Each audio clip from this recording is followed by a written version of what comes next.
6 rumah makan gratis ya, Iya. RMG.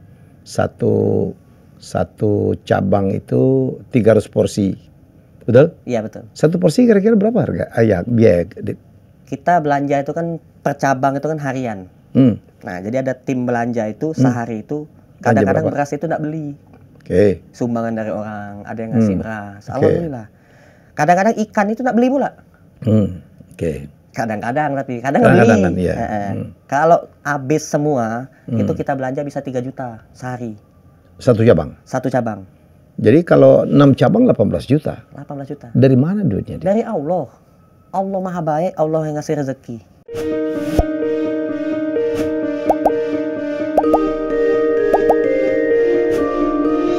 Wow, assalamualaikum warahmatullahi wabarakatuh. Tamu saya adalah, Anda boleh percaya atau tidak, ini tamu saya adalah orang terkaya di Indonesia. Ya, bukan harta tapi kaya hati. Adit Prayoga, pemilik 6 rumah makan gratis ya, sudah hadir di studio. Assalamualaikum Dino. Waalaikumsalam warahmatullahi wabarakatuh. Jadi orang Palembang kok nih? Orang Palembang asli, Pak. Jadi sehari ngejok makan wong miskin berapa porsi? Kalau dulu tuh kan kita pertama kali buka kan 50 porsi. Nah, sehari? Iya, sehari. Kalau sekarang ini alhamdulillah sudah 300 porsi per cabang. Per cabang? Ada berapa cabang? 6 baru. 6. Ya. Jadi 6 kali 300, 1.800 porsi sehari? 1.800. Duitnya dari mana?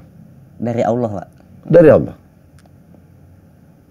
Melalui orang-orang baik. Alhamdulillah rezeki itu selalu datang. Meskipun kita tidak punya beras, kadang-kadang nggak masak. Tahu-tahu ada aja tukang nasi padang datang ngirim. Alhamdulillah. Jadi programnya jalan terus. Pernah ada satu masa ternyata ada kate yang nunjuk atau nggak ada yang ngasih atau nggak cukup 300 porsi per cabang itu? Sering, Pak. Sering? Sering. Tapi itu rencana Allah. Jadi Allah sudah membuat skenario, sudah Allah atur. Kami ini tidak disuruh masak. Pernah. Tidak ada yang bisa dimasak. Duit tidak punya, tabungan tidak ada, beras tidak punya. Jadi ya gimana? Sudah jam 11, orang sudah pada ngantri, sudah rame kan di depan itu kan, di depan rumah makan gratis. Tahu-tahu ada teman pengusaha nasi padang ngirim nasi banyak, lauk rendang, ayam, Masya Allah. Terjadi yang begitu ya? Pernah terjadi. Masih banyak orang baik di Indonesia, Adit? Alhamdulillah. Saya juga pernah nih. Ini kisah nyata. Saya sama istri kan datang ke pasar Cilengsi beli ayam. Ayam kami beli sudah dipotong-potong, taruh di motor. Istri saya nanya, Abi masih punya sisa uang? Masih sayang. Ada berapa? 50.000. Mampir dong ke toko perabotan. Mau beli centong sama baskom. Begitu mampir ke toko perabotan beli centong sama baskom. Tiba-tiba sudah selesai, kembali ke motor, ayamnya hilang. Masya Allah. Saya sempat kepikir, ya Allah, itu ayam untuk sedekah, untuk buka rumah makan gratis, buat masak kami, kok hilang gitu. Saya berusaha dulu ikhtiar, cari-cari ayamnya keliling-keliling. Nggak ketemu. Kata istri saya, udah ikhlasin aja. Begitu pas kami mau pulang, nyetater motor nggak hidup. Kami engkol-engkol motornya, nggak hidup juga, mogok. Sisa duit tadi masih ada, nggak punya lagi, habis. Begitu buka bensin, masih ada bensin banyak. Nah, akhirnya suruh istri duduk di motor, saya dorong. Begitu pas mau ngedorong motor tuh, mau pulang, tahu-tahu ibu-ibu nyamperin. Pak, tadi saya lihat Bapak muter-muter, mondar-mandir depan toko. Kenapa, Pak? Hilang ayam, Bu, saya bilang. Banyak hilang, lumayan buat rumah makan gratis. Yuk Pak, ikut saya katanya. Begitu saya ikut, dia ajak ke tempat toko ayam yang saya beli tadi. Saya bilang, Bu, ini saya tadi beli di sini, saya bilang. Oh, ini punya adik saya, katanya. Masya Allah. Oh, Masya Allah. Udah, Bapak mau ayam berapa, katanya. Bilang aja. Jangan, Bu, nggak usah, Bu. Saya mau pulang aja, saya bilang. Enggak, jangan. Tolong, kasih ayam yang besar-besar. Potongin berapa dia minta, kasih aja. Gratis. Masya Allah. Adit terima? Saya terima, Pak. Jadi, ternyata itu cara Allah ingin memperkenalkan saya sama pelanggan yang langganan tempat saya langganan saya beli ayam, dikasih gratis, gitu. Masya Allah, Allah maha baik, gitu. Bisa ketemu gitu sama orang baik. Saya dulu kan ngontrak kan, yang pernah Pak SBY Presiden datang ke kontrakan kami kan. Dulu kan kami kan ngontrak di Ciang sana, rumah kami sepetak. Di mana? Di daerah Cilengsi ya? Di daerah dekat kota wisata Cibubur. Cibubur, oke, terus? Saya ngontrak di situ. Jadi ada 12 kontrakan nih. Saya lihat dari 12 kontrakan itu isinya tuh punya kami, cuma kontrakan kami yang enggak punya TV. Kami enggak punya TV. Kosong. Tidur aja sama ini ngampar. Ngemper kalau bahasa Palembang. Nah. Pakai tikar? Enggak juga, ini pakai kain. Pakai kain aja, oke, iya. Terus? Baju-baju itu kan bantalnya tuh jadi bantal. Jadi baju tuh tak masuk ke dalam sarung, jadi bantal. Tidur sama istri berdua. Suami istri situ. Nah, tiba-tiba ketemu orang baik kan itu kan, alhamdulillah. Sekarang dapat tempat tinggal terlalu besar pula nih tempat tinggalnya nih. Oh, jadi ada orang yang memberi tempat tinggal. Tempat tinggal? Gratis. Rumah Mewah. Ukuran? 500 meter. Pinggir jalan. Luas tanahnya tuh 500 meter. Pinggir jalan. Bangunannya tinggi 2 lantai. 2 lantai. Masya Allah. Nah, disitulah sampai mau bangun rumah makan gratis, mau mengembangkan rumah makan gratis, terus kita bangun juga rumah tahfiz Quran. Nah, begitu pas bangun rumah tahfiz Quran, santrinya tuh bisa ketemu sendiri. Maksudnya? Beli gorengan di halte kan, dekat halte pinggir jalan Jakarta tuh. Tahu-tahu ketemu anak kecil. Udah berapa bis kulihat kok anak kecil tuh udah naik-naik. Ku samperin mah aku. Dek mau kemana? Nggak kemana-mana katanya. Lah, kamu sendirian? Nggak sama orang tua apa keluarga? Nggak katanya. Tidur di sini lah katanya. Merantau ke sini, merantau. Bapak ibu sudah meninggal. Ikut saya aja, saya bilang. Ikut saya aja. Tinggal di rumah tahfiz Quran. Mau Pak, gratis Pak, gratis. Sampai sekarang. Umur berapa anak itu? Umurnya pada saat itu 11 tahun. Masih kecil. Laki-laki. Terus kami lagi jalan-jalan ke Tangerang, ada kecelakaan. Kecelakaan di tanjakan gitu.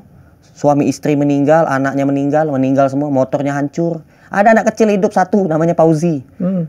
Kami bawa pula, ketemu lagi yatim piatu. Jadi ngumpul anak yatim di rumah. Masya Allah. Jadi santrinya pun ketemu sendiri. Kami ke Palembang waktu itu pernah sekali. Ada anak kecil nawarin ngangkat kantong plastik itu kan di pasar Cindi. Kantong asoy gitu nyebutnya. Kantong asoy bahasa Palembang. Bahasa Palembang kantong asoy. Terus? Jadi, Kak ngangkat. Ngangkat apa? Ngangkat belanjaan Kak ini. Oke, kuli gitu ya. Kuli kami lagi belanja sayuran, minta diangkatin. Ya udah. Kamu ngangkat, iya.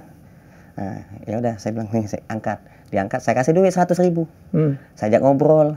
Begitu saya ajak ngobrol, ternyata bapaknya sudah meninggal, anak yatim. Saya tawarin, mau nggak tinggal di Jakarta? Ikut saya saja. Saya bilang, kamu nanti belajar Quran. Mau Pak? Sampai sekarang ikut. Ada di rumah makan gratis. Nah, jadi ketemu anak yatim itu tidak sengaja gitu kan jadinya. Kayaknya emang diantarkan ketemu Adit ya? Masya Allah. Udah berapa anak yatim yang ada di rumah sekarang? Banyak, sampai kami bangun masjid. Jadi kan saya ke Palembang, ke Kalimantan, Sulawesi, diundang orang, ke Arab, itu kan banyak cerita-cerita dari orang yang bangun masjid itu orang kaya semua gitu. Yang bangun masjid di Palembang orang kaya, konglomerat, pejabat gitu. Nah, jadi saya kepikiran sempat bismillah ya Allah, mudah-mudahan saya yang bukan orang kaya yang mau bangun masjid, bismillah. Nah, saya dapat guru saya, ada guru ngaji saya tuh namanya Ustadz Luqmanul Hakim Ashabul Yamin, beliau dari Pontianak. Saya datengin ke Pontianak. Saya enggak ngomong, enggak cerita. Tiba-tiba Ustadz Luqman bilang gini, "Dit, pulang dari Pontianak, kamu cari duit, kerja keras, beli tanah, bangun masjid." Masya Allah Ustadz, kayak tahu isi hati saya bilang. Saya ini, dan itulah keinginan hati Adit, punya niat mau bangun masjid Ustadz. Begitu saya pulang dari Pontianak, saya dapat undangan ke Bali, dapat undangan ke televisi, dapat syuting ke luar negeri. Datang saya ke luar negeri, sampai ke Mekah saya. Oh ya? Wawancara bagi ini, kayak gini. Ketemu orang kaya kan, ngasih saya duit. Saya kumpulin aja duitnya, saya kumpulin. Ketemu Mbak Imong, ketemu artis, pejabat, dikasih duit, saya kumpulin. Gilang Dirga tuh orang Palembang juga tuh. Iya. Ngasih saya duit segepok. Wah, Bang Gilang Dirga, segini dikasih duit, Masya Allah, saya terima, saya kumpulin, bismillah, saya kumpulin. Wih, hebat kau Gilang. Ya. Sampai kebeli tanah, uang itu. Saya beli tanah, terus saya bangun masjid, dibantu pula sama netizen, yang di Instagram, di YouTube, Ada yang nyumbang buat beli semen. Sekarang masjidnya alhamdulillah mewah, 2 lantai, sudah terbangun. Ukuran berapa? 400 meter. Apa nama masjidnya? Masjid Rumah Makan Gratis. Tetap RMG itu? RMG. Nah, di samping tanah masjid itu kan ada tanah lagi tuh. Saya mau bangun sekolah gratis. Belum jadi tapi masjidnya. Ini sekolahnya nih. Masjidnya udah. Nah, kenapa saya mau bangun sekolah gratis? Saya kemarin daftarin anak saya sekolah tuh mahal. Sekolah Islam. Wah, kok mahal saya bilang. Nah, itu. Sekolah negeri gratis tapi saya maunya sekolah Islam. Ya udah, bismillah saya bilang. Saya mau bangun sekolah gratis. Insya Allah di sampingnya nanti kita bangun pula pondok pesantren gratis. Tempat belajar ilmu agama Islam gratis. Insya Allah. Mohon doanya, Pak. Wow. Mudah-mudahan juga banyak pula orang yang mau beramal. Kita tuh ngajak orang tuh berbuat baik, bukan berbuat buruk. Kita ngajak orang untuk dapat pahala, bukan dapat dosa. Kita hidup di dunia ini sebentar saja, tidak lama meninggal. Saya punya sahabat, anaknya Kiai Haji Arifin Ilham, tuh sahabat saya, Bang Amer. Kalau Bang Amer tuh dulu tuh ada tuh dia datang ke rumah makan gratis, masya Allah baik betul. Saya ajak ke rumah warga kampung, ada sakit kanker, miskin, tidak punya apa-apa, dibantu sama Bang Amer. Masya Allah tuh orang baik betul. Tapi ya singkat, cerita itu singkat. Bang Amer sudah di surga sekarang, meninggal. Nah jadi di situ juga saya belajar, kita hidup di dunia ini tidak ada yang abadi, cepet banget gitu. Sayang, nyesel, sedih saya kalau misalkan ada orang yang duitnya banyak, hartanya banyak, mobilnya mewah, dia tidak sedekah, dia tidak bantu orang-orang yang susah, tetangga-tetangga, keluarganya sedang kesusahan, tidak dibantu sama dia. Demi Allah itu bukan orang kaya sebenarnya. Orang kaya yang sesungguhnya itu apabila orang yang punya hati nurani, punya pemikiran yang cerdas, dia baik kepada kedua orang tuanya, keluarganya yang sedang susah, tetangga-tetangganya. Dia ingat pesan Nabi Baginda Sallallahu Alaihi Wasallam, janganlah kalian tidur dalam keadaan kenyang apabila orang-orang di sekitar kalian masih ada yang kelaparan. Masya Allah. Nah ini kita mengajak kepada seluruh masyarakat negara Indonesia yang kita cinta nih, ayo sama-sama kita berjuang untuk memajukan negara ini, biar negara ini betul-betul tidak direndahkan ya, betul-betul negara yang maju, sejahtera, makmur. Nah itu kita bantu, jangan sampai ada saudara kita yang kelaparan, jangan sampai ada saudara kita yang tidak sekolah. Gitu. Kita bangun sama-sama. Tidak bermaksud berpolitik. Kalau Pak Prabowo jadi dilantik kan programnya memberi makan siang gratis. Oh, kalau saya ketemu Pak Prabowo, saya siap bantu. Enggak, komentar kamu gimana? Itu sejalan kan? Saya kemarin kan baca kan di Instagram, Pak Prabowo mau menghilangkan subsidi BBM untuk program makan gratis. Astagfirullahaladzim. Saya siap bantu, Pak. Nggak perlu ngapain menghilangkan subsidi BBM. Jangan. Mungkin subsidi BBM yang sekarang kan banyak dipakai oleh orang yang sebenarnya tidak miskin kan mestinya. Miskin menurut saya kan. Nah kalau Pak Prabowo punya niatan baik, ingin memberi makan kepada rakyat, ya, kita itu melakukan sesuatu yang benar, bagi saya belum baik. Apabila yang benar ini belum tepat. Tapi benar yang tepat itu sangat baik. Nah benar yang tepat itu kita melakukan kebaikan tanpa kita menyusahkan orang lain. Jadi kalau saya ngasih makan orang itu tersinggung, saya berdosa. Saya ngasih makan orang, saya ini melakukan kebaikan, niat saya baik, tapi dengan cara yang salah. Itu saya berdosa.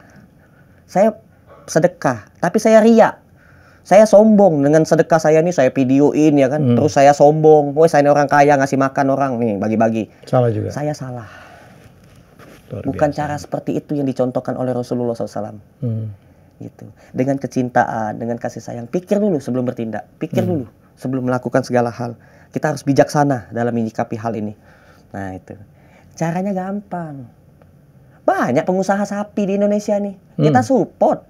Banyak negara-negara yang mau beli sapi. Banyak di negara kita nih pengusaha beras. Kita support, kita bantu. Bapak mau jualan beras biar cepat laku. Kita bantu. Kita jual ke negara luar, nggak ada di masalah, no problem. Tapi dia harus sedekah. Dia harus bayar zakat. Zakat mal. Insya Allah dari zakat itu mampu, Pak. Dari syariat Islam ini kan nggak cuma zakat, infak, sedekah, wakaf. Wakaf ya. Ngajak orang untuk berzakat, ajak orang untuk melakukan kebaikan, sedekah. Nah itu, ya harapan saya ke depan kan mudah-mudahan aja lah. Semoga nih pemimpin-pemimpin kita mendengar nih ya. Ya mudah-mudahan aja. Adit kita memberikan contoh. Kita sadar bahwa kita ini manusia.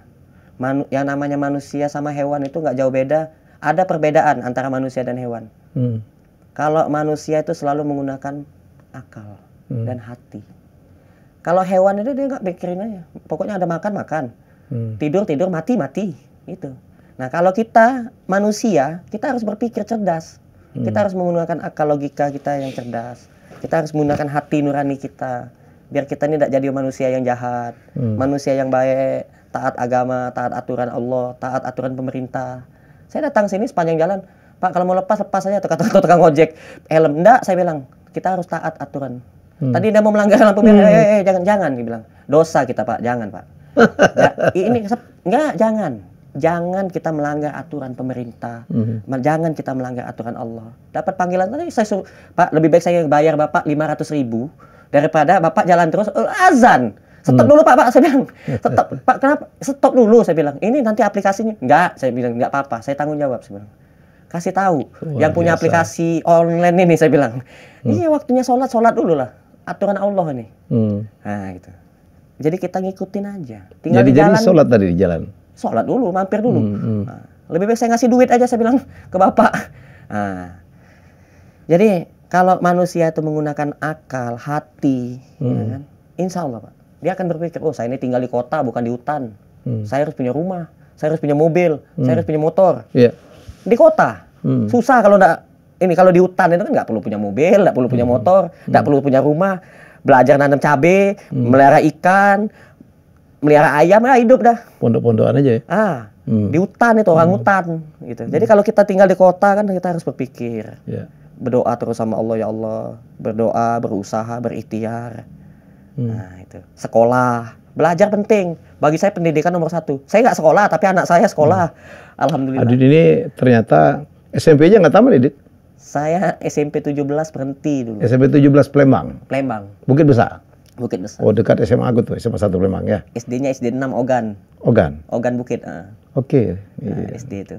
Dulu kan SD 4 berubah jadi SD 6. Bapakmu dulu kerjanya apa? Supir angkot, supir bis. Iya. Berasal dari keluarga tidak mampu? Nggak mampu dulu. Makanya saya berhenti sekolah itu karena saya jadi kena bis kota dulu. Bukan karena berantem katanya? Saya berantem itu di penjara, Pak. Jadi Adit pernah di penjara? Pernah di penjara. Kejahatan anak-anak tuh ya? Iya, saya masuk sel anak-anak ditahan di Pak Jo. Itu saya bebas. Berapa bulan sampai ditahan? 8 bulan. 8 bulan. Umur berapa itu? Usia saya masih kecil loh. Umur berapa? 13 tahun ya. Berantem sampai fatal? Iya, di penjara. Saya di penjara terus bebas. Saya langsung merantau ke Jakarta. Budak itu kau tuja? Ya di Palembang kan gitulah, nakal lah gitu. Nakal Palembang. Habis itu di penjara dalam usia sekecil itu? Tapi di situ saya dapat hikmah, dapat ilmu. Kita ini hidup ada satu yang sangat penting sekali, ilmu. Sebelum belajar matematika, sebelum belajar baca, ada ilmu yang nomor 1 yang sangat penting. Saya bedah buku, itu nomor 1 ya ilmu tauhid. Terdapat sebuah intisari untuk jati diri kita, biar kita menjadi manusia yang sempurna. Itu yang pelajarin? Itu ilmu tentang 1, sabar. Manusia itu pasti diuji sama Allah. Kalau dia belajar ilmu sabar, dia akan kuat menghadapi ujian itu. Tantangan apapun, sebesar apapun, dia akan kuat. Ketika dia keluar, selesai menghadapi ujian itu, dia akan naik level yang lebih tinggi lagi. Nah, segala sesuatu pasti ada hikmahnya. Allah memberikan suatu ujian tidak mungkin di luar batas kemampuan. Artinya kita mampu menghadapi ujian. Jadi jangan bunuh diri. Jangan kita menyerah, jangan kita lari ketika kita ada masalah. Nah, ini ilmu sabar nomor 1. Dan urutan yang kedua, syukur. Ketika kita selesai menghadapi ujian, kita akan menjalani fase syukur. Kita wajib mensyukuri atas segala nikmat yang telah Allah beri. Apa yang kita dapat dari Allah? dapat gaji. Jangan kau pikir itu karena hasil usahamu, kerja keras, bukan. Itu dari Allah. Allah yang kasih rezeki. Nah, tentang rezeki ini kita harus tahu ilmunya. Ilmunya terima kasih. Terima gaji. Terima duit. Terima rezeki. Kasih. Artinya ya orang yang hari ini punya duit di ATM, ya kan? Dapat duit, pengusaha itu kan dapat duit terus tiap hari. Seharusnya dia sedekah. Kalau dia mau sehat, kalau mau usahanya lancar, kalau mau usahanya berkah. Yakin betul ya Adit ya? Dan udah ngalamin ya? Ngalamin, betul. Dan ini saya amalkan. Dan saya pikir Adit tuh ekstrim ya? Ini peci. Kalau saya ditanya sama malaikat, yang nanya nih malaikat nih, Dit, peci kau dapat dari mana? Dikasih orang. Malaikatnya dah selesai masalah. Dit, di usia berapa kau dapat kesadaran ini ya? Untuk apa? Sabar, bersyukur. Di usia berapa? Ada kelanjutan lagi yang 3. Apa? Satu lagi. lengkap. Ikhlas. Ikhlas, oke. SSI. Sabar, syukur, ikhlas. Ikhlas apa yang kita lakukan. Bukan cuma sedekah. Saya datang ke sini, saya lillahi ta'ala ikhlas. Tidak mengharapkan apapun. Saya sholat ikhlas, insya Allah. Saya betul-betul ikhlas meluangkan waktu untuk ibadah. Perintah Allah. Tidak mengharapkan apapun. Nah, itu ikhlas. Ikhlas itu bagaikan kita melakukan, lupakan. Kayak buang air aja. Lakukan, lupakan. Tidak usah diungkit-ungkit, tidak usah ngarep-ngarep. Mau ketemu orang kaya, barangkali dikasih rezeki. Tidak usah. Nggak usah, ngapain ya orang kaya juga. Kita juga bisa jadi kaya, lebih kaya dari dia. Ngapain? Kita ini manusia diciptakan oleh zat yang maha kaya. Bukan diciptakan oleh setan. Nah, yang menciptakan kita ini, yang menciptakan langit, bulan, bumi, matahari. Oh, di dunia ini tapi ada orang cerdas, orang pintar. Dia arsitek hebat, dia kontraktor hebat. Allah juga sama, kontraktor hebat. Kontraktor nggak ada yang bisa bikin atap tanpa tiang. Nggak ada. Itu Allah bikin langit tanpa tiang. Nggak ada tiangnya. Dia tiang langit tuh mana ada. Nah itu. Artinya ya kita Allah aja. Cukup Allah saja sebagai penolong kita. Nah terus sama Pak Haji Malik pernah nih. Ini kisah nyata pula nih. Jadi begitu pas mengunjungi orang sakit. Kita kan ada program mengunjungi orang sakit. Keliling kampung. Jadi kita ada program keliling kampung. Mengunjungi saudara kita yang sedang sakit. Karena mengunjungi orang sakit ini pahalanya besar. 70.000 malaikat yang ada di langit turun ke dunia mendoakan keberkahan untuk orang itu. Nah, jadi kita bikin program itu, kita jalan. Ada Pak Haji Malik ngajak saya naik mobil Fortunernya dia. Begitu pas mau jalan, istri saya ngasih saya buah-buahan. Pakai cup gitu kan, pakai apa tuh? Tempat itu, Tupperware itu. Nah. Saya bilang ke Pak Haji udah makan? Udah, Dit. Saya juga udah makan.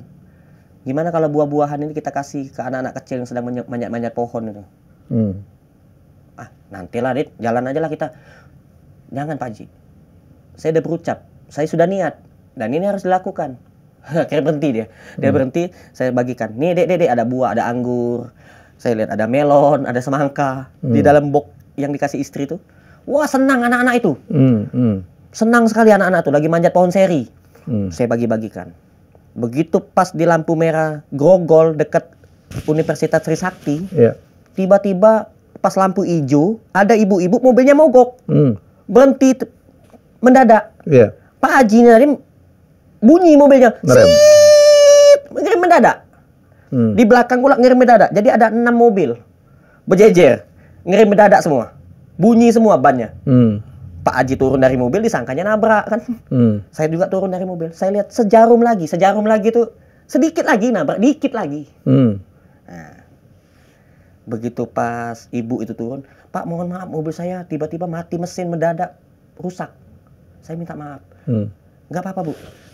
Dit, amalan apa nih Dit? Nah tadi sedekah tadi saya bilang. Ngasih anak-anak kecil di pohon seri tadi. Allah selamatkan kita dari nara bahaya. Allah selamatkan kita dari kecelakaan. Allah selamatkan. Bukan karena Pak Haji pintar ngerem, saya bilang. Bukan mobil ini, karena mobil mewah, remnya cakram, bukan. Karena Allah melindungi perjalanan kita. Sebelum kita keluar rumah, kita baca doa. Bismillahirrahmanirrahim. Allah la haula wala quwata illa billah. Kita baca doa. Nah itu. Jadi, jangan dipikir, ngapain? Kan sudah jelas tulisan besar di sekolah-sekolah. Hemat pangkal kaya. Ngapain sedekah? Nggak kaya-kaya kita kalau kita sedekahin. Nanti berkurang harta kita. Hemat pangkal kaya. Ngapain bayar zakat mal? Harta kita dipotong 2,5%. Ngapain? Nanti kita nggak kaya-kaya, nggak nambah-nambah harta kekayaan. Itu salah. Yang mentakdirkan dia kaya tercatat di Lauh Mahfuz itu Allah. Sesungguhnya kekayaan itu ujian. Makanya kita tuh mengajak para pejabat, para pengusaha, ya kan, mengajak dia. Biar dia tuh punya hati nurani. Biar dia tuh menjadi manusia yang cerdas. Berpikirlah yang dengan cerdas. Hidup ini nggak cuma di dunia. Di alam kubur. Belum nyampe akhirat. Alam kubur dulu aja hadapin. Nah, berpikirlah. Kalau mati, baru lahir ditolong orang. Meninggal dunia ditolong orang. Semasa hidup tidak mau nolong orang. Apa kata malaikat? Oh, keterlaluan. Kalau bahasa Palembang. Apa dia? Manusia apa lah ini? Baru lahir ditolong orang. Meninggal dunia ditolong orang. Siapa yang nolong? Tukang gali kubur, mandiin jenazah, ngangkat dia dah di keranda itu. Allah, la ilaha illallah, la ilaha illallah. Diangkat mati. Dacak jalan dewe. Iya. Ya, semasa hidup berpikir. Nahan jabatan orang, nahan rezekinya orang, nahan duitnya orang. Itu duit orang, duit negara ngapain ditahan-tahan? Keluarkan. Bantuan keluarkan, jangan lama-lama Pak, jangan tunda-tunda. Nanti Bapak ditunda sama Allah. Itulah yang membuat Adit akhirnya semua yang ada disedekahkan melalui makan siang gratis itu. Enggak juga. Jadi gini, saya dapat rezeki seumpama. Alhamdulillah saya jualan, dapatlah 500.000. Ya, saya keluarkan 400.000. Saya bilang ke istri, Dek, 100.000 buat kita nih sama anak nih, hidup. Cukup. Ya sudah, sedekahkan. Ada kebutuhan mendesak, dapat 500.000 cuma. Saya jualan. Ibu saya datang. Butuh duit enggak, Bu? Butuh. Ini ada 500.000. Belum kasih istri. Mau minta berapa? 100 saja, Nak. Ya, nah, biar.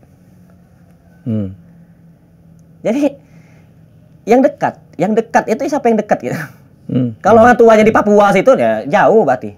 Meskipun yang dekat, keluarga dekat, bukannya keluarga dekat, bukan yang dekat. Tapi sekarang kan dengan 6 rumah makan gratis ya, RMG. Satu cabang itu 300 porsi. Betul? Iya, betul. Satu porsi kira-kira berapa harga? Biaya. Kita belanja itu kan per cabang itu kan harian. Nah, jadi ada tim belanja itu sehari itu kadang-kadang beras itu tidak beli. Sumbangan dari orang, ada yang ngasih beras. Alhamdulillah. Kadang-kadang ikan itu tidak beli pula. Kadang-kadang tapi kadang beli. Kalau habis semua itu kita belanja bisa 3 juta sehari. Satu cabang? Satu cabang. Jadi kalau 6 cabang 18 juta? 18 juta. Dari mana duitnya? Dari Allah. Allah maha baik, Allah yang ngasih rezeki. Allah semua. Kita tidak ada masang kotak infak. Rasulullah bangun masjid. Para sahabat bangun masjid. Nabi Ibrahim bangun masjid. Itu Ka'bah itu. Saya berangkat ke Mekah, ke Madinah, itu gratis. Hanya waktu itu sholat Jumat, dapat brosur haji umroh. Saya terima brosur itu. Saya tempel pakai selasiban biar tidak terbang-terbang. Tempel di sejadah. Saya bilang ke istri, sayang, Abi sengaja ngambil brosur haji umroh ini 2. Satu tempel di sejadahmu, satu tempel sendiri-sendiri. Setiap habis sholat nggak perlu ngebayang-bayangin, sudah ada gambar Ka'bah di depan mata kita nih. Nah, kita berdoa sama Allah, ya Allah, hamba pengen ke sini, ke rumahmu. Ya, kalau bisa tanpa nabung, tanpa capek-capek ngumpulin duit, ya kan, untuk datang ke sini. Takdirkanlah ya Allah. Bismillah. Yakin aja kita, Bismillah. Langsung dapat undangan ke Baitullah. Berangkat saya ke Mekah. Gak cuman umroh, haji pula. Tahun kemarin saya haji. Siapa yang ngundang? Allah yang ngundang. Diberangkatkan sama orang baik. Berangkat haji, berangkat umroh. Umroh lah berapa kali? 6 kali saya berangkat umroh. Gratis. Di Mekah itu saya tidak bawa duit. 1% pun tidak punya duit. Di depan Masjidil Haram saya ngelihat. Ternyata di masjid. Di sini nih ada, di Mekah ini ada pula. KFC Arab itu. Al-Baik. Ada KFC juga, tulisan yang besar di depan Masjidil Haram. Oh ya Allah, saya tidak punya duit. Saya pingin itu jajan, makan, tidak punya duit. Tadinya saya tidak mau. Di atas level kekayaan itu ada lagi. Kan banyak orang datang ke situ kan minta dipanggil lagi. minta dapat kekayaan biar bisa datang lagi. Saya enggak mau. Saya cuma minta satu, di atas level kekayaan, yaitu ampunan. Jadi kalau kita belajar ilmu agama ini ada ala basiroh namanya kan. Jadi ada level di atas kekayaan, yaitu ampunan. Saya cuma minta ampun sama Allah. Tapi berhubung saya susah di sini, enggak bisa jajan, enggak punya duit, akhirnya saya dengan kecil hati besar aja minta maaf ya Allah, saya minta rezeki. Saya berdoa, ya Allah berilah hamba rezeki, biar hamba bisa jajan, bisa beli chicken kayak anak-anak tuh, beli chicken. Langsung Allah kabulkan doa saya. Saya ketemu orang baik, saya dikasih duit 4 lembar, tapi bukan real, bukan rupiah, bukan pula dolar, duit apa ini? Lagi ngobrol-ngobrol gini, dikasih duit sama orang, nggak kenal saya, ngobrol-ngobrol, tahu-tahu dia dikasih duit 4 lembar. Saya ngomong ke Mutawif, Ustadz, saya dikasih duit 4 lembar, duit apa nih Ustadz? Yang ngasih siapa Mas Adit? Ini Sultan yang ngasih katanya. Emang ini duit apa Ustadz? Nggak tahu saya nih. Ini namanya dirham, mahal.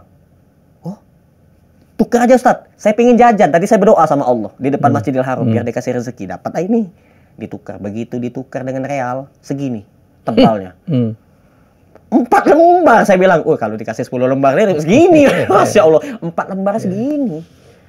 Masya Allah, Allah maha kaya.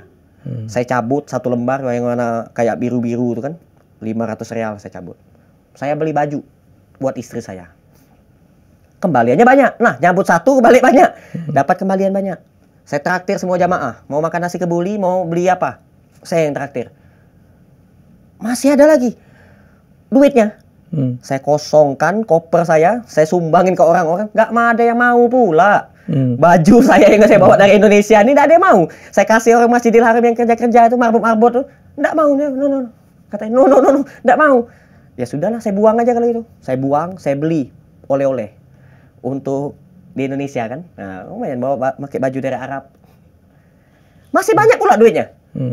Pulang ke Indonesia, masih ada lagi. Kata istri, tuker aja di money changer. Boleh tuker. Kapan ditukar? Masih ada lagi 4 juta. Mas, sisanya. Kebanyakan Allah ngasih rezeki nih di Mekah itu. Sudah beli oleh-oleh, sudah nraktir jamaah. Nah, itulah cara Allah kalau Allah mau ngasih. Minta dengan cara yang benar, melakukan kebaikan dengan cara yang benar. Ada orang dengan cara yang salah. Dit. Itu kan Allah kalau dia memberikan rezeki itu kan dari segala pintu ya. Dengan melalui siapa? Melalui orang baik. Tapi kan tetap ada pertanggungjawaban bagi Adit untuk memenuhi 1.800 porsi tadi. Kerja sehari-hari apa ya Adit? Kita itu untuk mencari nafkah sudah ditakar sama Allah. Ya, dan tidak akan pernah tertukar. Kerjaan saya begini aja. Jualan. Jualan apa? Jualan sabun, jualan murotal, jualan online pula, ada baju-baju, produk-produk. Punya orang, saya promosiin aja. Dan terus? Saya juga mempromosikan haji umroh juga. Terus? Yang memberangkatkan saya waktu umroh setahun yang lalu, itu ada juga travel dan juga jualan visa. Penasaran aja, kalau haji furoda visanya berapa? Harga visanya aja. Harga visanya yang Adit bisa bantu. Siapa tahu masih banyak nih. Banyak orang kepengen naik haji. Banyak. Kalau waktu yang tahun lalu, tapi sebenarnya nggak boleh disebutin. Nggak boleh, apa-apa. Soalnya nggak enak sama orang travel. Murah sekali. Sangat murah sekali. Sangat murah. Dan kalau mau haji itu kan saya sarankan nggak usahlah nunggu lama-lama, segerakan. Kita nggak tahu umur kan. Segerakan saja. Tapi kan kuota, Dit. Tapi kan kuota kan yang bikin orang nunggu itu. Iya, aturan pemerintah. Kalau saya haji tiap tahun ini berangkat haji aja lagi, insya Allah. Bentar lagi berangkat lagi. Tiap tahun berangkat. Dan enak gitu. Kita nggak perlu keluar duit banyak. Oh, jadi aku balik lagi ya. Jadi rezekinya Adit itu dari berdagang. Dagang situ dapat. Waktu saya haji kemarin dapat duit pula. Banyak saya dapat duit. Jadi ada teman saya punya maktab. Jadi banyak orang yang ketipu. Travel banyak yang ketipu. Dia menjanjikan jamaah nanti dapat maktab VIP. Di Mina dapat maktab VIP. Tahu-tahu tidak dapat. Kasian. Jamaah itu kepanasan, kelaparan, kehausan. Tidak dapat maktab. Nah, saya dapat maktab VIP beneran. Lah sendirian pula saya di situ. Maktabnya besar, banyak buah-buahan, makanan, daging, buah-buahan yang segar-segar. Begitu saya intip dari keluar maktab, ya Allah banyak orang Indonesia pula kepanasan, kehausan. Saya tawarin kalau mau, saya bilang, Satu orang 1.500 kalau mau. Pak, saya habis ketipu, Pak. Kalau 1.000 aja gimana, Pak? Ya udah nggak apa-apa. 1.000 rial. 1.000 real, masuk aja. Orang lain jual 3.000. Saya jual 1.000. Itu pun saya setor 800. Saya dapat 200 real cuman. Lumayan. Nah, tapi lumayan juga sih kalau dirupiahkan. Nah, itu saya dapat duit banyak. Coba kalau saya mau kejar dunia, ya kan? Sebenarnya enggak boleh. Karena itu kita cuma minta ampun aja. Minta ampun sama Allah, minta ampunan. Tapi berhubung kita yang orang sosial ini ngelihat hati nurani kita kan, kepanasan, kasihan pula. Nah, saya bilang ke teman saya orang Arab yang punya maktab, masukin aja saudara kita semua ini. Luar biasa. Masuk semua. Nih, di dalam Al-Qur'an, di dalam hadis juga saya pernah baca di dalam kitab, Allah akan membuat orang yang kaya raya itu kelaparan, kehausan sampai pingsan. Dan itu terjadi di Arafah. Saya ketemu orang kaya, dia kelaparan, kehausan, dan dia pingsan. Tiga-tiganya terjadi. Dan saya senang banget itu waktu haji kemarin itu terbukti. Jadi saya tuh kalau belajar ilmu ada bukti yang terjadi itu saya senang. Nyata. Ngalamin ya? Mengalamin. Dan tidak masuk di akal saya. Masa iya sih orang kaya kelaparan? Masa iya sih orang kaya kehausan? Masa iya sih orang kaya pingsan karena kepanasan? Nggak mungkin. Kehausan nggak mungkin. Nah, ternyata terjadi. Secara logika. Tapi apa yang disebut oleh Rasulullah, apa yang diucapkan, tercatat di dalam Al-Quran, benar, terjadi. Di Arafah terjadinya. Saya ketemu orang kaya raya, duitnya banyak, mobilnya mewah, kelaparan di Arafah. Nggak ada warung, padang pasir. Nah, Bapak udah haji kan? Udah merasakan. Dan ada juga yang melimpah, duitnya nggak punya tapi makanan banyak, sepuasnya. Lah saya makan daging, mau makan nasi saya malah. Kebanyakan daging, saya mubazir pula nggak dimakan. Buah-buahan, wah sehat. Luar biasa. Maktabnya itu duduknya bisa begini. Nah, saudara pakai AC pula, enak, adem ya kan. Ada yang kepanasan. Nah, Allah muliakan. Allah muliakan. Oke, Dit, balik ke pertanyaan yang kamu belum jawab. Sejak kapan ya kamu dapat kesadaran ini ya? Yang tadi 3 hal. Kan dulu kan bandel banget. Iya. Sampai di penjara gitu. Umur berapa? Saya izin minum ya. Iya, iya.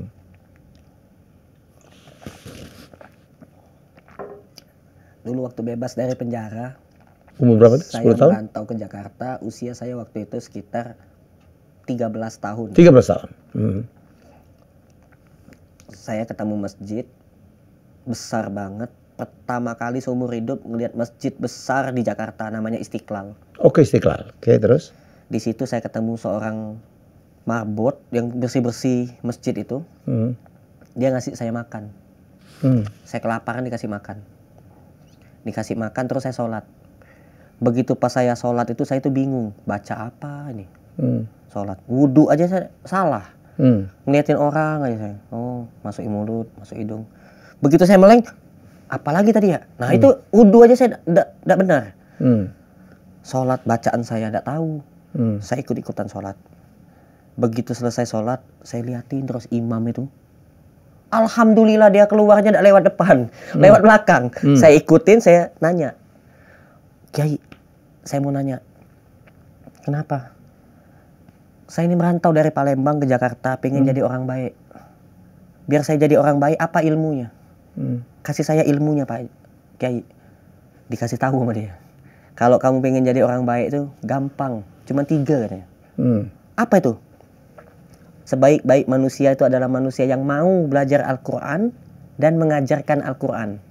Semua ilmu, semua sumber pedoman untuk melakukan kebaikan ada di dalam Al-Quran. Yang kedua apa Pak Kiai? Sebaik-baik manusia adalah manusia yang banyak memberi manfaat. Manusia yang bermanfaat. Melakukan hal-hal yang bermanfaat. Orang bangun gedung. Kalau gedung itu hasilnya bermanfaat, gedung itu bermanfaat, dia dapat pahala. Tapi kalau tidak ada manfaatnya, malah maksiat, dia berdosa. Ya Pak Kiai. Yang ketiga, setiap ilmu yang kamu pelajari dari Allah Azza wa Jalla, amalkan setiap ilmu yang kamu pelajari dari Allah Azza wa Jalla. Tapi dapat ilmu agama seperti belajar dari mana, Dit? Dari Al-Quran. Belajar sendiri atau ada guru? Ada guru juga. Ada sekolah juga? Saya bangun sekolah. Tapi saya punya guru. Saya belajar dengan guru-guru saya. Saya juga pernah belajar dengan Sultan Yosep Tori Ma'ruf, pamannya Sandiaga Uno yang jadi menteri. Nah, saya belajar tuh, udah almarhum beliau. Saya belajar sama beliau juga, banyak saya dapat ilmu dari beliau tuh. Kata beliau tuh pernah nasihatin saya, waktu itu kan saya kan naik mobil dia. Saya dulu belum tahu apa-apa kan. Saya bilang gini, Sultan, enak banget ya jadi sultan. Punya mobil bagus, istri cantik. Saya waktu masih bujangan waktu itu. Punya istri cantik, anaknya cantik-cantik, Masya Allah. Mobilnya bagus, duitnya banyak. Saya bilang gitu. Adit, kalau kamu tekuni ilmu yang saya ajarkan, kalau kamu betul-betul komitmen, kamu akan punya mobil, kamu akan punya rumah, kamu akan menjadi orang yang besar, kamu akan dihargai oleh banyak orang. Nah, kamu harus belajar ilmu judi. Nanti saya ajarkan ilmu judi. Ilmu judi? Diajarin ilmu judi. Apa ya? Jadi, kalau kita pengen ngomong, kita nih dipercaya sama orang. Kita nih ngomong kan, ada orang ngomong, hah bohong, kata orang gitu kan. Tapi kalau kita belajar ilmu judi, nggak mungkin orang itu nggak percaya. Pasti percaya, pasti. Ilmu judi. Jujur, disiplin. Itu judi. Jujur, disiplin. Kalau kita jujur, disiplin, orang akan percaya. Siapapun dia. Nggak cuma dia presiden, tukang sampah pun kalau dia jujur dan dia disiplin, akan dipercaya. Dia ngomong akan dipercaya. Tapi kalau orangnya sudah tua, sudah besar, pangkatnya tinggi, nggak jujur. Lah itu aja terbukti korupsi kan. Mau ngomong apa dia? Tobat dulu, bertobat dulu, tunjukkan betul bahwa dia sudah bertobat, baru kita mau percaya sama dia. Ngomong apa tadi, Pak? Nah, saya dengarkan. Itu benar. Saya nggak mau ngambil ilmu dari orang yang nggak jujur. Ngapain kita belajar dengan orang yang nggak jujur? Siap. Seperti itu. Ayah ibu masih ada? Ayah udah meninggal, ibu masih ada. Bangga mereka lihat tadi. Masya Allah. Masih di Palembang? Atau ke bawah sini? Ada di sini, Mak. Jadi kalau saya cerita tentang ibu panjang waktunya, tapi itu kisah nyata yang ilmunya juga sebenarnya penting untuk disampaikan. Penting banget. Nanti kalau ada waktu lagi boleh lah saya. Boleh lah kita ini panjang ini. Hari ini kita nggak cuma ngomong makan siang gratis untuk fakir miskin ini. Masya Allah. Rumah makan gratis. Karena keluarga tadi. Banyak sekali ya. Nangis sekali kalau dengar inspirasi yang harus kita sampaikan, dan ini betul-betul bisa menjadi motivasi. Saya sedih ketika ada saudara kita yang menelantarkan orang tuanya. Dia pernah mengalami nggak berkah hidupnya. Keburukan dalam hidup. Dia pernah nggak dikasih uang, nggak diperhatikan, nggak dikasih sayang. Dia merasa dia tuh nggak disayang. Ketika dia sukses, langsung dia ingat, wah ngapain saya bantu? Dulu saya dibeginiin, dulu saya dijahatin, dulu saya nggak diurusin, nggak disekolahin. Celaka. Ibu umur berapa sekarang? Ibu saya usianya sekarang masuk 60. 60, oke. Adik berapa saudara? Adik 5 saudara, anak pertama. Anak pertama. Oh. Yang mau sampaikan satu ya. Apa? Pesan penting untuk orang tua dulu ya, baru anak ya. Orang tua, contohkanlah yang baik-baik. Apa yang dicontohkan, janganlah kita hanya sekedar mengucap sebuah contoh. Tapi kita harus mencontohkan apa yang kita ucapkan. Banyak orang yang ngajarin sholat, dia sendiri nggak sholat. Ngajarin orang jujur lah, dia sendiri korupsi. Karena kita itu betul-betul jujur pada diri sendiri. Jujur, amanah. Orang ngasih saya amanah. Mas Adit, saya nitip sumbangan untuk beli beras. Langsung saya belikan, saya tunjukkan, Bu, alhamdulillah berasnya sudah saya beli. Besoknya dia sumbang lagi. Coba kalau kita nggak jujur, nggak amanah, gitu, nggak jalan ini program. Jadi bukan karena dia punya duit, saya gampang bikin program makan gratis. Pak, banyak orang kaya yang bikin makan gratis, tapi tidak mampu. Tidak mampu apa? Tidak mampu istiqomah. Ya kalau cuma sekali doang buat di video kan viral, udah tuh besok tutup. Wah ternyata pengeluarannya besar. Itu salah. Jadi yang modal paling terpenting tadi yang saya sampaikan, SSI. Dan judi. Sabar, syukur, ikhlas. Jujur, disiplin. Kalau kita ngomong mau dipercaya sama orang, ya kita harus jujur dan disiplin. Tapi ada juga lagi nih, ngomong diterima. Kalau tadi kan ngomong diterima. Nah, ada juga ngomong tidak diterima. Kepada siapa kita ngomong tidak diterima? Kita ngomong apa aja nggak diterima. Nggak diterima. Dia ngomong apa ya didengar, nggak dicontoh, nggak diikutin, nggak didengar. Satu, kepada orang yang lebih tua, kepada orang yang lebih kaya, kepada orang yang lebih berilmu. Kita nih ngomong apa? Ngomong tentang kekayaan, dia lebih kaya dari kita. Kita ngajarin dia biar jadi orang kaya, dia tuh lebih kaya dari kita. Nah, artinya kita harus ngaca juga, introspeksi diri juga. Introspeksi penting. Ya penting sekali, bermuhasabah. Gitu.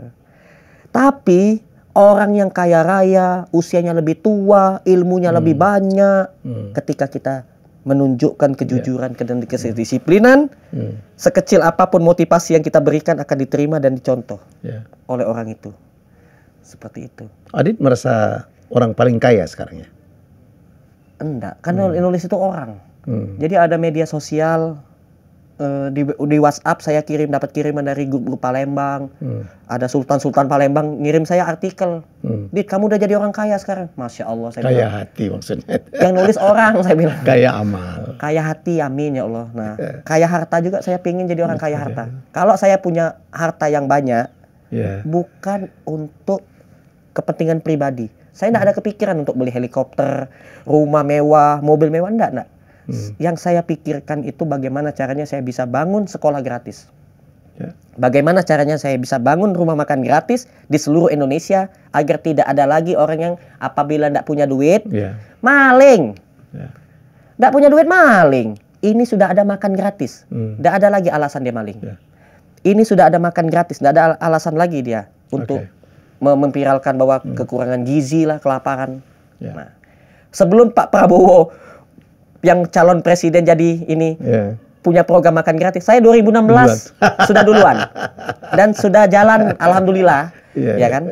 Dan saya siap untuk bantu, kasih ide biar program ini jalan tanpa menghilangkan subsidi BBM. Lebih baik ya. Kita bikin strategi, nanti saya sampaikan tidak di podcast. Kalau mudah-mudahan bisa ketemu kan, nah, ditonton. Semoga Pak Prabowo nonton ya. Pak Prabowo, saya ini siap pelaku bantu. Pemberi makan gratis. Dan juga saya siap membela negara, bantu negara dengan lillahi ta'ala, ikhlas. Saya bantu juga beberapa pondok pesantren, saya jadi pengurus. Mau dibayar? Enggak, demi Allah saya itu enggak nyari duit. Kita ini enggak nyari duit, Pak. Makanya makannya gratis. Sekolahnya gratis yang kita bangun. Nah, di masjid saya itu nggak ada satupun yang ditemukan. Apa di rumah makan gratis saya tuh kotak infak nggak ada. Nggak ada kotak infak. Nomor rekening tertempel nggak ada. Orang bingung. Lah Pak, ini kalau mau donasi atau kalau kita mau donasi jangan dipinta. Karena perbedaan antara misalkan contoh nih.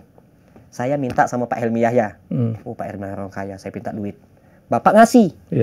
Itu tingkatan keikhlasannya tidak 100%. Karena diminta. Tapi tanpa saya pinta, tahu-tahu muncul dari hati nurani, Dit, saya mau sedekah beras besok. Saya terima. Lillahi ta'ala, dia ikhlas. Karena dia muncul dengan sendirinya. Setuju. Luar biasa. Seperti itu. Jadi kalau yang konsep meminta-minta, itu sudah saya tulis di dalam buku yang belum terbit. Saya bikin buku juga, tapi tidak terbit. Tidak ada duit, saya tidak ada modal untuk nyetak buku. Karena saya tanya kemarin sama orang, kalau mau bikin buku mahal nggak? Lumayan juga, tidak punya duit saya. Saya bikin konsep.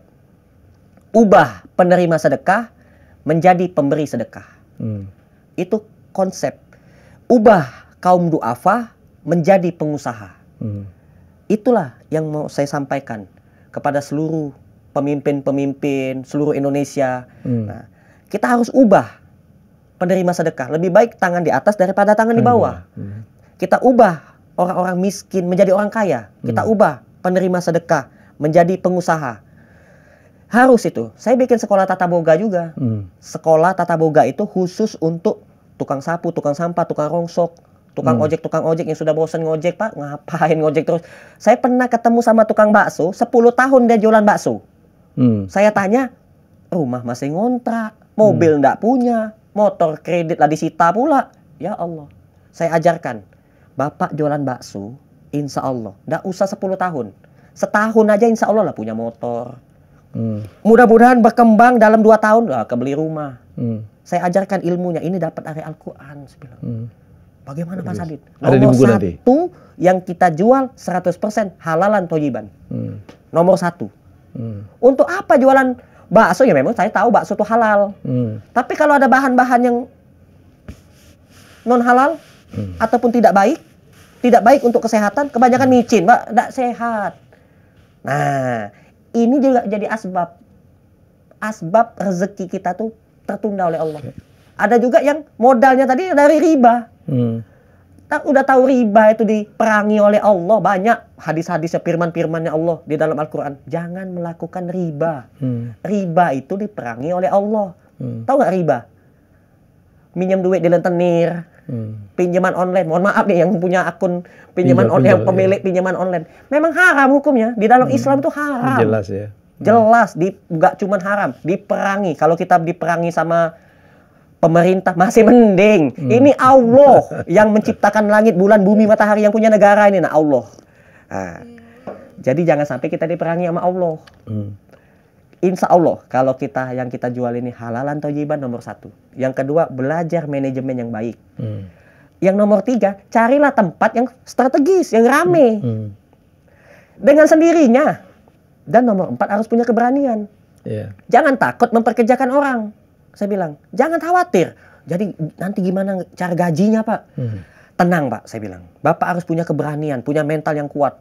Gitu. Berani nggak Bapak? Kalau nggak berani, berarti nanti kalau Bapak jadi kaya raya, Bapak ini nggak berani pula bayar zakat. Nggak berani pula bersedekah. Orang pelit jadinya, kaya raya sombong. Nah, kalau kita punya keberanian, berani bayar zakat, berani berinfak, berani bersedekah, insya Allah kita akan menuju gerbang istana yang sangat luar biasa, yaitu surga. Tapi kalau kita nggak berani, jangan harap untuk bahagia di dunia dan di akhirat. Jangan harap. Karena orang kaya sesungguhnya bukan cuma punya harta, tapi dia memiliki 3K. Yang dia rasakan 3K. K yang pertama, ketenangan. Oh, masuk surga atau tenang hidupnya. Aman, nggak ada yang nusuk kita. Nggak ada yang nonjok kita. Nggak ada yang pidanakan kita. Oh, mendapat keberkahan dari Allah. Tenang hidupnya. Nggak ada yang pidanakan kita masuk penjara. Untuk apa duit banyak masuk penjara? Viral pula, malu-maluin keluarga. Orang tua yang melahirkan malu. Nah, nomor 1, ketenangan. Nomor 2, kebahagiaan. Oh, bahagia. Hidupnya bahagia, di dunia bahagia. Nggak punya duit pun bahagia.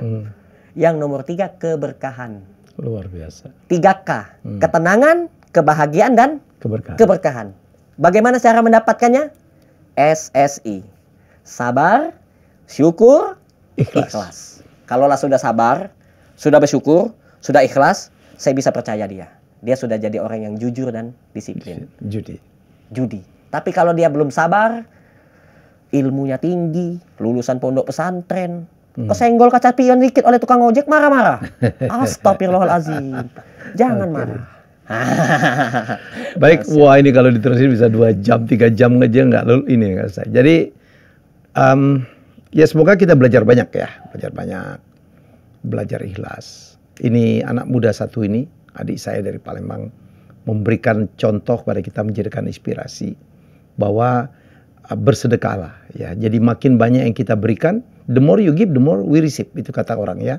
Makin banyak yang kita berikan, akan makin banyak juga yang kita terima. Malah konglomerat barat itu sudah melakukan, mereka gerakan help gitu, seperti Mark Zuckerberg ya, kemudian Warren Buffett itu mereka bersedekahnya luar biasa, mensedekahkan lebih dari 50% kekayaannya, tapi nggak habis-habis itu. Nah, di kita itu udah jelas lah ya, di Quran juga udah disampaikan ya, bahwa setiap amalan kita akan dibalas lebih daripada yang kita amalkan ya. Saya belajar banyak malam ini, semoga Anda juga belajar banyak apa yang disampaikan oleh Adit Prayoga pemilik 6 rumah makan gratis. Tiap hari dia memberi makan, tapi dia tidak miskin-miskin, malah makin kaya. Karena dulu dia datang ke Jakarta, mungkin kayak gembel kali dia. Iya. Iyalah, ya kan nggak bisa makan, hidup dibantu oleh marbot, dan sekarang dia membantu banyak orang. Kadang-kadang saya mendengarnya, berkaca dulu ya, semoga kita malu itu mendengarnya, barangkali kita bisa menjadi mendapatkan banyak pelajaran. Terima kasih, Adinda. Saya boleh nggak menyampaikan closing statement. Sumber apa yang Bapak sampaikan tadi, ada sumbernya. Boleh, silakan. Jadi kalau kita sedekah itu cuma 1, Allah janjikan akan mendapatkan balasan 700 kali lipat. Itu dalam Al-Quran, surah Al-Baqarah, ayat yang ke-261. Orang-orang yang menginfakkan hartanya ke jalan Allah, bagaikan 1 butir yang Allah tumbuhkan menjadi 7 tangkai. Dari tiap-tiap 7 tangkai itu tumbuh lagi 100 butir, bagi setiap yang Allah kehendaki. Sungguh Allah maha luas, maha mengetahui. Quran surah Al-Baqarah, ayat yang ke-261. Jadi kita harus betul-betul yakin bahwa yang menciptakan langit, bulan, bumi, dan matahari ini adalah Allah. Kita dihidupkan oleh Allah, ditempatkan di bumi. Dalam surah Al-A'raf ayat yang ke-10, Allah telah menyiapkan sumber rezeki dan sumber penghidupan yang sangat banyak. Harta yang sangat banyak. Semua yang ada di langit dan di bumi akan menjadi sumber rezeki untuk seluruh umat manusia. Jangan takut miskin, jangan menunggu kaya untuk bersedekah. Jangan menunggu kaya untuk berbagi atau membantu saudara kita. Jangan nunggu kaya. Lakukan segera kebaikan ini, maka Allah jadikan kita kaya. Korun bisa kaya raya hanya karena didoakan oleh Nabi Musa, lalu Allah berikan dia suatu anugerah, yaitu berupa ide. Di balik gunung ada emas. Jadikanlah emas itu bagaimana caranya biar tidak ketahuan Fir'aun. Jadikan gelang, kalung, cincin. Itu dari Allah, mendapatkan ide. Nah, kita bisa jadi kaya raya ketika kita hatinya bersih, pikirannya bersih, hatinya nurani, betul-betul dia orang baik. Allah kasih ide yang membuat kita jadi kaya raya. Luar biasa. Kaya yang berkah. Terima kasih, Adindaku. Makasih sangat banyak. membanggakan, semoga menjadi inspirasi banyak orang ya. Amin ya Allah. Dan kita akan bertemu lagi dengan tamu hebat saya selanjutnya. Terima kasih sudah menonton Helmi Bicara. Jangan lupa untuk like, komen, share, dan subscribe.